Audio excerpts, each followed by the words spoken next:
2026 ஜனவரி 1 வியாழக்கிழமை. பலுகி பெருகுங்கள். பின்பு தேவன் நோவாவையும் அவன் குமாரரையும் ஆசீர்வதித்து, நீங்கள் பலுகி பெருகி பூமியை நிரப்புங்கள், ஆதியாகமம் 9:1 என்றார். என் அன்பு வாசகர்களாகிய உங்கள் யாவருக்கும் என் அன்பின் புத்தாண்டு வாழ்த்துக்களை உளமாற கூறிக்கொள்கிறேன். கர்த்தருடைய ஊழியக்காரனாய் நின்று உங்களையும் உங்களுடைய அருமை குடும்பத்தினர் ஒவ்வொருவரையும் ஆசீர்வதிக்கிறேன். நோவாவின் வாழ்க்கையிலே ஒரு புதிய ஆரம்பம் உண்டானது. பழையவைகள் எல்லாம் ஒழிந்து போனது. பாவிகளும் துன்மார்க்கரும் ஜலப்பிரளயத்தினால் அழிந்து போனார்கள். நோவாவின் குடும்பத்தார் ஒரு உன்னத அனுபவத்துடன் அரராத் என்னும் மலையில் வந்து இறங்கினார்கள். கர்த்தரோடு நீங்களும் ஒரு புது வருட ஆரம்பத்தில் வந்திருக்கிறீர்கள். நோவாவையும் அவருடைய குமாரரையும் ஆசீர்வதித்த ஆண்டவர் இன்றைக்கு உங்களையும் ஆசீர்வதிக்கிறார். பலுகி பெருகி பூமியை நிரப்புங்கள் என்று நோவாவின் குடும்பத்தாரிடம் சொன்னவர் இன்றைக்கு சுவிசேஷத்தால் உலகத்தை நிரப்பும்படி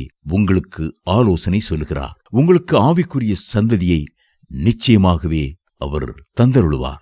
லாமேக்கின் மகனாகவும் மெத்துசாலாவின் பேரனாகவும் ஏனோக்கின் கொள்ளு பேரனாகவும் ஆதாமின் சந்ததியிலே 10வது தலைமுறையாக வந்தவர் நோவாவாகும். அவருடைய மேன்மையெல்லாம் தேவனோடு சஞ்சரித்துக் கொண்டிருந்ததிலே இருந்தது. நோவா தேவனோடு நடந்தார், உலாவினார், சஞ்சரித்தார், முகமுகமாய் பேசினார். தேவ பிள்ளைகளே, தேவன் தாமே தனக்கும் உங்களுக்கும் இடையே ஒரு ஆழமான உறவையும் ஐக்கியத்தையும் தந்தருள்வாராக.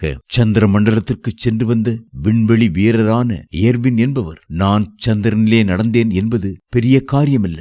சந்திரனையும் சூரியனையும் நட்சத்திரங்களையும் உண்டாக்கின தேவன் என்னோடு கூட உலக வாழ்க்கையிலே நடந்து வருகிறார் என்பதை எண்ணும் போது என்னுடைய உள்ளம் பரவசம் அடைகிறது என்று சொன்னார். கர்த்தர் உங்களோடு கூட நடக்கும்போது உங்களுக்கு கவலையோ பயமோ ஏற்படுவதில்லை. கர்த்தர் சபித்த பூமியிலே நமக்கு உண்டான வேலையிலும் நம்முடைய கைகளின் பிரயாசத்திலும் இவன் நம்மை தேற்றுவான் என்பதாலேயே தன் மகனுக்கு நோவா என்று லாமேக்கு பெயர் வைத்தார்.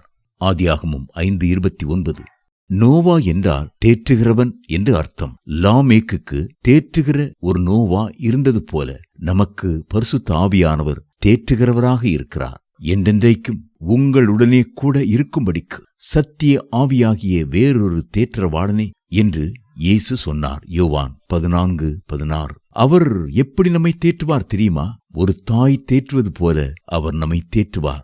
கர்த்தர் சொல்லுகிறார், ஒருவனை அவன் தாய் தேற்றுவது போல் நான் உங்களை தேற்றுவேன். நீங்கள் எருசலேமிலே தேற்றப்படுவீர்கள். ஏசாயா 66:13. தேவ பிள்ளைகளே, இந்த ஆண்டு உங்களுக்கு மிகுந்த ஆறுதலும் தேறுதலும் உண்டாகக்கூடிய ஒரு ஆசீர்வாதமான ஆண்டாயிருப்பதாக. கர்த்தர் நம்மை நினைத்திருக்கிறார். அவர் ஆசீர்வதிப்பார். இஸ்ரவேல் குடும்பத்தாரை ஆசீர்வதிப்பார். அவர் ஆரோன் குடும்பத்தாரை ஆசீர்வதிப்பார். சங்கீதம் 115:12.